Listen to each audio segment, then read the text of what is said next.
On va débuter tout de suite la conférence sur le développement durable. Asseyez-vous confortablement. On est parti. Alors, on a toujours placé l'environnement comme objectif numéro 1 après cette crise. Il est temps de prendre conscience, de suivre le mouvement et d'en être un acteur, car la demande, elle est là, on l'a encore entendu ce matin. Je vous présente Jean-Baptiste Bosson, il est glaciologue, la prise de conscience c'est maintenant. Et Jean-Baptiste, c'est à vous de jouer. Merci beaucoup. Alors bonjour tout le monde, je m'appelle Jean-Baptiste Bosson, je travaille pour 2 ONG de protection de la nature. La première c'est Aster, le Conservatoire d'espaces naturels de Haute-Savoie.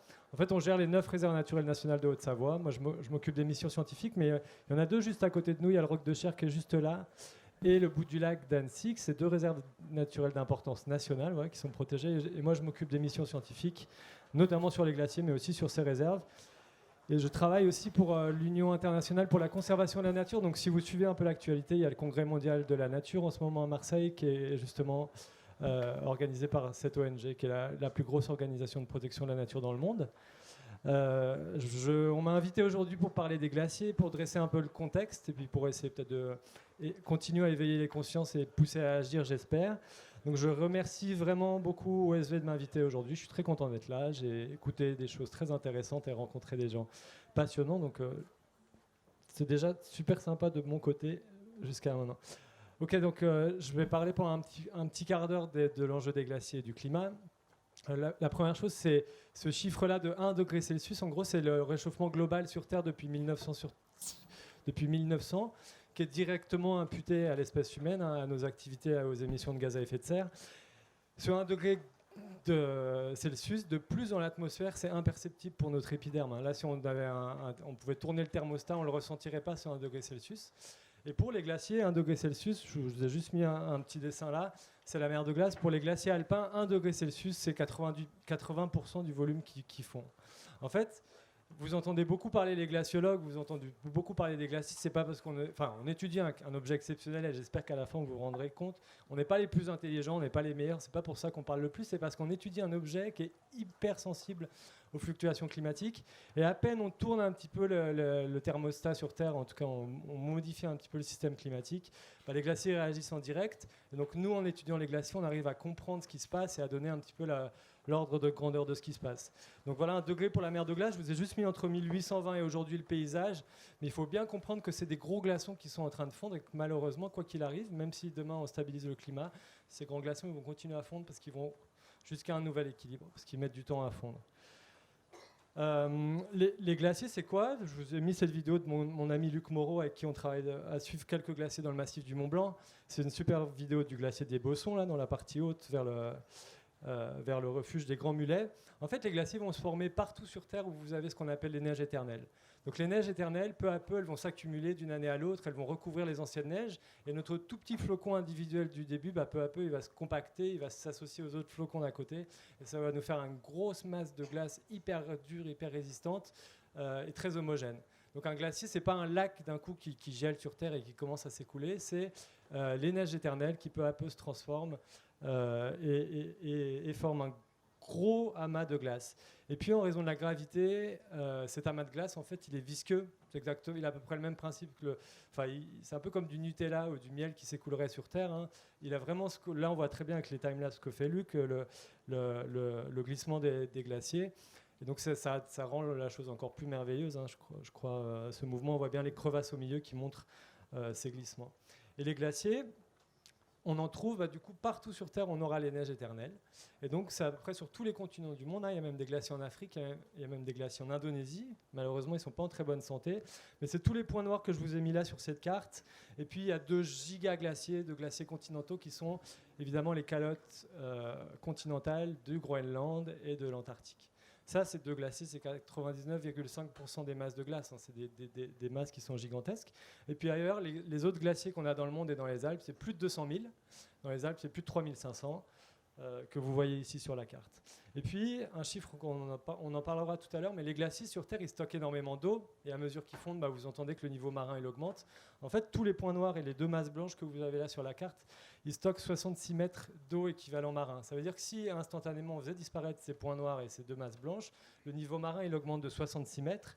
Donc ça veut dire que vous prenez la carte que vous avez là devant vous et vous modifiez toute la distribution des traits de côte et des continents sur Terre. Donc comme je vous disais, moi je travaille pour 2 structures de conservation de la nature. La première, localement, en Haute-Savoie, je travaille pour Aster, qui est le conservatoire des réserves, et notamment dans cette réserve, qui est celle des Contamines de Montjoie. C'est la seule réserve naturelle du massif du Mont-Blanc, dans les 3, y compris sur les 3 pays. Et je suis notamment ce glacier qui s'appelle Tré-la-Tête. C'est le plus grand glacier, c'est le 4e plus grand en France, et c'est le plus grand glacier protégé en France. Il n'est pas protégé, ils ne font pas moins vite que les autres, mais il est protégé parce qu'il est dans une aire protégée. Et donc, quand on a créé cette aire, on avait volonté de le préserver, de le transmettre aux générations futures. Donc, avec mon ami Luc Moreau, on suit ce glacier depuis 2014. Donc, chaque année, on va faire le bilan de masse. Le bilan de masse, c'est un petit peu l'état de santé du glacier. Et on essaye de voir comment il réagit aux fluctuations climatiques, évidemment. Malheureusement, chaque année, d'année en année, ce glacier, depuis qu'on mesure, nous, qu'on dresse son état de santé, il a perdu du volume d'année en année. En cumulé, depuis 2014, il a perdu plus que 8 mètres d'eau sur toute sa surface, qui fait plus que 6 km².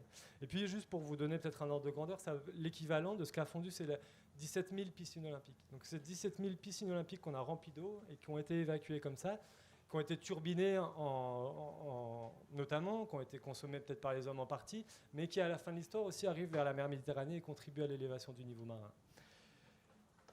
Donc voilà, à l'échelle locale, on essaye d'approfondir la connaissance sur les glaciers, puis d'en parler au public, aux citoyens, aux décideurs politiques, aux décideurs économiques, pour leur montrer les enjeux, et aussi les enjeux de l'avenir de la ressource en eau dans des territoires comme ici, où on a l'impression de vivre dans un château d'eau. Mais avec la disparition des glaciers, des masses de neige en montagne, on va aller vers des enjeux d'accès à l'eau dans les prochaines décennies.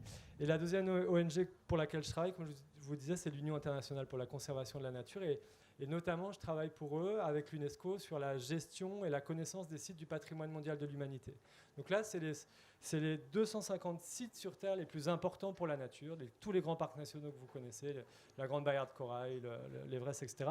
Et pour eux, j'ai fait notamment, l'année passée, la première étude sur les glaciers qui ont ce statut de patrimoine mondial. Et ce statut de patrimoine mondial, dans la protection de la nature, il est important parce qu'en gros, quand on liste un objet sur le patrimoine mondial, l'humanité, à un moment donné, à un temps T, elle s'engage à transmettre ce qu'on a listé aux générations futures. Donc moi, par rapport aux glaciers, évidemment, ça m'intéressait de savoir où sont les glaciers qui ont ce statut particulier et est-ce qu'on respectait nos engagements de transmettre les glaciers à nos enfants, aux générations futures.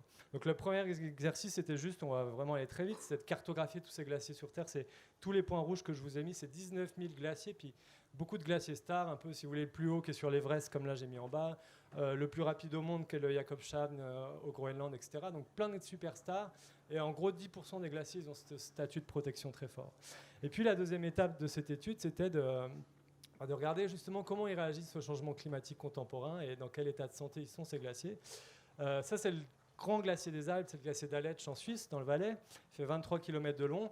Voilà, on a reconstitué un petit peu son extension passée, puis on regarde un petit peu son état de santé.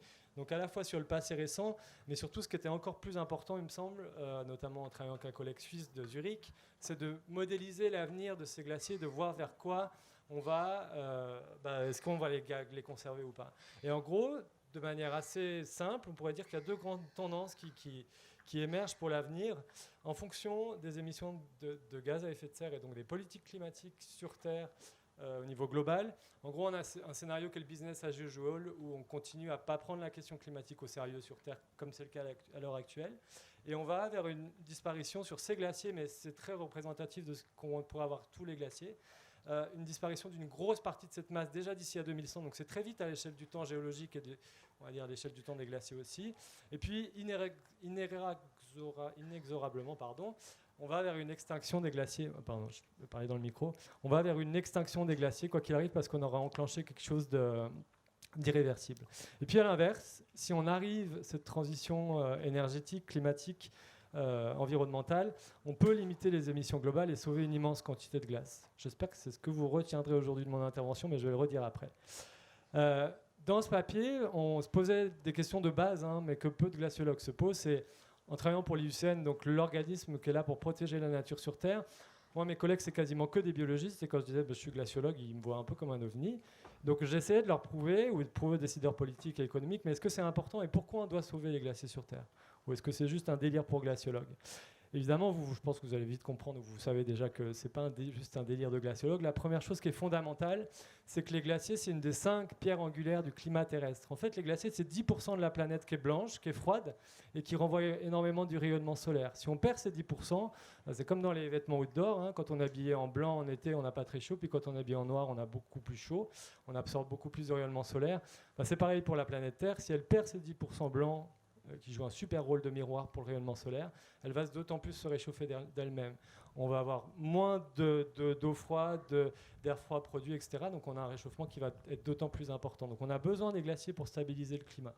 La deuxième chose, on en a parlé tout à l'heure évidemment, c'est l'influence sur le niveau de l'eau sur Terre. Ça c'est une carte de New York, juste avec un réchauffement de 4 degrés, c'est ce qui est prédit avec le business as usual, enfin c'était ce qui était prédit il y a quelques années, mais les nouveaux rapports du GIEC montrent que ça va encore plus vite probablement. Voilà à quoi ressemblerait New York avec l'équivalent fonte de glace et élévation du niveau marin. Donc juste la fonte des glaciers, ce que ça représente et les enjeux déjà dans les prochaines décennies, c'est des dizaines de millions de réfugiés climatiques. Donc ça, c'est pour l'échelle globale sur les enjeux du niveau marin. Et puis à l'échelle beaucoup plus locale, j'ai pris l'exemple du Pakistan parce que c'est un super exemple. J'aurais pu prendre la vallée du Rhône, mais c'est juste un peu moins. Si on voit le Pakistan vu du ciel aujourd'hui, vous voyez qu'il y a l'Himalaya au-dessus. Au milieu, il y a la vallée de l'Indus. Cette vallée, elle est verte parce qu'on a le blanc en haut dans les montagnes. Si on enlève le blanc ici dans la partie tout en haut, on n'a pas du tout l'écoulement de l'Indus qu'on dérive comme ça sur toute une gigantesque zone qui fait 200 km de large, qui permet aux gens de boire, de produire à manger, vous voyez, c'est que des champs agricoles derrière, de produire de l'électricité, etc. Donc si on enlève les glaciers en amont dans cette région du monde, là c'est 200 millions d'habitants qui auront beaucoup de peine à vivre dans ce secteur parce qu'ils ne pourront pas manger, pas boire, etc. Donc c'est encore une fois des questions d'enjeux de réfugiés climatiques et juste de maintien des conditions de vie telles qu'elles sont aujourd'hui. Donc là, j'ai juste mis cette image de la Terre vue du ciel, on ne voit pas très bien, mais les questions de l'élévation du niveau marin, de la répartition des hommes, en fait, on vit soit sur les traits de côte beaucoup, soit vers les grands fleuves où justement, souvent, les glaciers sont un contributeur fondamental à l'eau douce. Donc si on enlève les glaciers de ce système, malheureusement, on va vers des enjeux sociaux, économiques, environnementaux aussi, complètement inédits, et en tout cas pour lesquels l'espèce humaine n'a jamais été confrontée.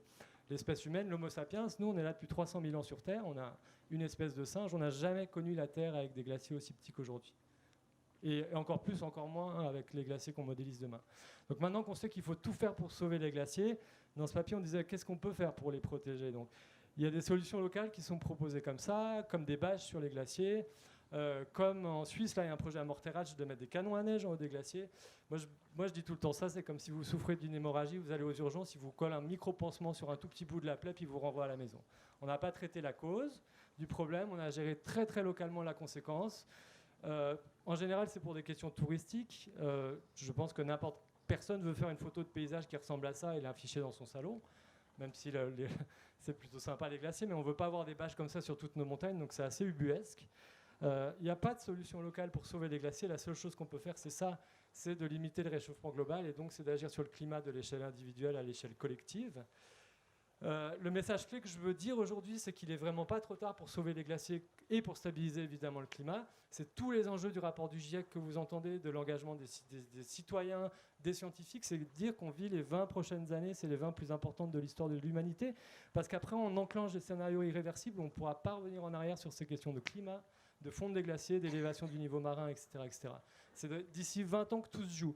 Mais il n'est pas du tout trop tard, d'ici 20 ans, pour aller vers la courbe bleue et limiter au max la fonte, le réchauffement global et la fonte des glaciers. On peut encore sauver une immense partie des glaciers sur Terre. Malheureusement, dans les Alpes, il est trop tard pour plus que la moitié des glaciers, mais on peut encore sauver un tiers du volume des glaciers alpins. Voilà, on va pas aller en détail. Voilà, juste pour les Alpes, si vous voulez, en gros, soit si on ne fait pas grand-chose, on a plus que 5% de la masse d'ici à la fin du siècle. Donc en gros, c'est les glaciers alpins qui disparaissent et tous les services écosystémiques qui délivrent. Ou on peut sauver un peu plus qu'un tiers. Et je crois que c'est vraiment fondamental pour que les Alpes demeurent vivables. Donc les glaciers, un petit peu comme aujourd'hui, ils servent à sensibiliser comme ça et à mettre, je crois, l'homme face à la gravité de la situation et à ses responsabilités. Moi, je suis moitié suisse et en Suisse, on a la chance de pouvoir faire des référendums d'initiative populaire. Ça veut dire que nous, les citoyens, on peut essayer de modifier la Constitution et imposer aux décideurs politiques suisses d'aller plus vite sur un sujet. Et donc, pour le faire sur le climat, depuis 2 ans, en Suisse, on est mobilisé dans une initiative pour protéger les glaciers de la Suisse. Et donc, moi, je vais voter en tant que citoyen suisse l'année prochaine ou dans 2 ans, juste à cette question, voulez-vous sauver, oui ou non, les glaciers de la Suisse? Évidemment, ce n'est pas en votant oui qu'on va réussir à les sauver, mais ça va... L'idée, c'est que grâce aux glaciers, on va mettre dans le droit suisse et dans la Constitution les engagements de l'accord de Paris, parce que la Suisse, comme la France, ne respecte pas ses engagements internationaux sur le climat, et la Suisse s'engagera à être carbone neutre d'ici à 2050. Donc ça montre très bien comment le glacier, qui est l'objet d'études, est complètement pris comme un levier d'action, comme un levier de sensibilisation à l'échelle de tout un pays, et c'est ce qu'on est en train de faire en Suisse. Je ne garantis pas qu'on va gagner parce que les débats avec notamment le monde économique ne sont pas du tout faciles par rapport à ces questions. C'est mon dernier slide pour finir. Je vous ai dit que si on voulait protéger les glaciers, ça sert pas, on ne peut pas faire grand-chose localement. Ce n'est pas tout à fait vrai. Il y a des glaciers sur Terre qui sont détruits à la pelleteuse, en Asie centrale, en Amérique du Sud, ou même en Autriche quand il s'agit de faire des stations de ski. On peut protéger localement de manière forte, comme je vous disais, le glacier de Tré-la-Tête tout à l'heure. Au moins, on n'aura pas de pelleteuse sur ce glacier pour le détruire. Et donc là, c'est un nouveau projet qui s'appelle Ice and Life, que je suis en train de développer à Aster, notamment avec beaucoup de partenaires scientifiques de très haut niveau, et notamment aussi avec différents soutiens, mais notamment avec Sud Kylian Jornet. Et l'idée, c'est vraiment de protéger, je vais vous montrer dans le slide d'après, voilà. En fait, l'idée, c'est de dire les glaciers aujourd'hui, quoi qu'il arrive, on va en perdre dans les prochaines décennies une partie. Mais là où les glaciers ont disparu récemment, vous voyez que c'est toute la zone là, on a déjà des forêts qui se sont développées. La forêt, c'est quoi? C'est un super refuge pour la biodiversité, c'est un lieu qui stocke le carbone sur Terre. Donc à mesure qu'on va perdre des glaciers, on va avoir des nouvelles forêts qui se développent. Si on les protège, on va stocker du carbone, et il va y avoir des refuges pour la biodiversité qui va se former. Il y a des nouvelles rivières qui se forment, il y a des nouveaux lacs. Le lac de Bionacé, il s'est formé en 2006, maintenant il est protégé de manière forte. Ça, c'est des nouveaux écosystèmes qui donnent de l'eau douce aux gens, qui filtrent l'eau, qui purifient l'eau, et puis qui sont aussi des réservoirs de biodiversité. Donc face aux enjeux majeurs qu'on a devant nous là, dans les prochaines décennies, de la captation du carbone, de l'érosion de la biodiversité, de l'accès à l'eau douce dans les régions de montagne, nous, avec ce projet Ice and Life, on veut montrer à tout le monde qu'il faut absolument protéger les glaciers, parce que quoi qu'il arrive, même là où ils vont se retirer, les écosystèmes qui vont se développer, ils sont fondamentaux pour les hommes et pour la nature derrière. Donc on a 3 volets sur ce projet. De la connaissance pure, c'est de la science. Le deuxième, c'est partager, c'est notamment ce qu'on va faire avec Kylian Jornet. On a une vidéo, j'ai une réunion avec lui demain pour lancer des petites vidéos sur les réseaux sociaux pour expliquer tout ce que j'ai dit là et pourquoi il faut protéger les glaciers. Et puis à la fin, on veut que ce soit vraiment du concret dans les territoires et que ça mène à des mesures de protection. Donc juste sur la connaissance, bah voilà, on a équipé il y a quelques semaines le lac de Bionacé. Et puis on modélise surtout ça sur les 200 000 glaciers qu'il y a sur Terre. Qu'est-ce qu'il va y avoir après les glaciers? Qu'est-ce qu'on a comme topographie? Et donc là, par exemple, c'est le massif du Mont Blanc avec la mer de glace en bas, le glacier d'Argentière au milieu. Ben, on modélise, on anticipe les futurs lacs, quel volume ils auront potentiellement. Et avant qu'arrivent les compagnies qui vont vouloir mettre des barrages peut-être partout, des compagnies minières comme il y a en Asie centrale ou en Amérique du Sud qui veulent très vite aller explorer le minerai dans ces lieux, nous, on veut pousser à protéger. Et donc, notamment, c'est ce qu'on a fait l'année passée dans le massif du Mont Blanc.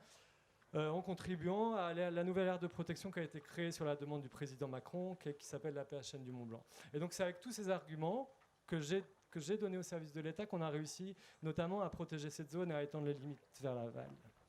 Donc j'arrive à mon tout dernier slide. Donc on est face au plus grand défi de l'histoire de l'humanité. Hein. Comme je dis, on a 20 ans pour agir et pour réagir. Et les acteurs économiques, moi je suis très content d'être là aujourd'hui et je vous remercie de m'écouter. Je crois que vous avez un rôle qui est fondamental et qui est vraiment clé, au moins sur 3 choses. Je n'ai pas du tout la science infuse, donc il y a peut-être plein d'autres choses et vous avez le droit de ne pas être d'accord avec moi. Le premier, c'est évidemment l'adaptation de l'entreprise. On ne peut pas vivre hors sol et sans considérer tout ça. Et la dette climatique, la dette écologique qu'on est en train de générer et auxquelles les générations futures devront faire face. Ce n'est pas comme une dette financière qui peut être complètement artificielle. Je ne sais pas comment on va régler les dettes des États actuels, par exemple. La dette écologique, on ne pourra pas ne pas la gérer, la dette climatique. Donc ça, je crois. Mais je crois que tout à l'heure, on va avoir Béja qui va parler. C'est aussi source d'opportunités majeures pour le monde de l'entreprise. Et ce n'est pas que punitif et on va vers le moins bon. Il y a aussi tout un modèle de se réinventer, des nouvelles valeurs et aussi, je crois, beaucoup d'opportunités économiques. Deuxième, je pense que vous avez parfois et des fois un rôle d'étendard, est une source d'inspiration sociétale à donner. Donc peut-être qu'on va aussi en parler avec Veja tout à l'heure. Je pense à Patagonia, etc. Mais il y a des entreprises où les gens, en achetant, j'ai l'impression moi ou dans mon entourage, de faire un geste éthique en plus de consommer. Donc je crois qu'il y a un vrai rôle d'inspiration et que vous avez un pouvoir de communication 1 milliard de fois plus puissant que celui d'un humble petit glaciologue. Et puis le dernier, c'est évidemment nous, on a besoin de partenaires économiques, ou nous et d'autres acteurs, pour du mécénat, pour du sponsoring, pour du soutien à des projets concrets dans les territoires. Et le projet ASN Live que je vous ai présenté tout à l'heure, évidemment, on recherche aussi du soutien financier pour pouvoir les développer et pour qu'à la fin, il y ait des résultats concrets dans les territoires. Je vous remercie pour votre attention. Merci beaucoup.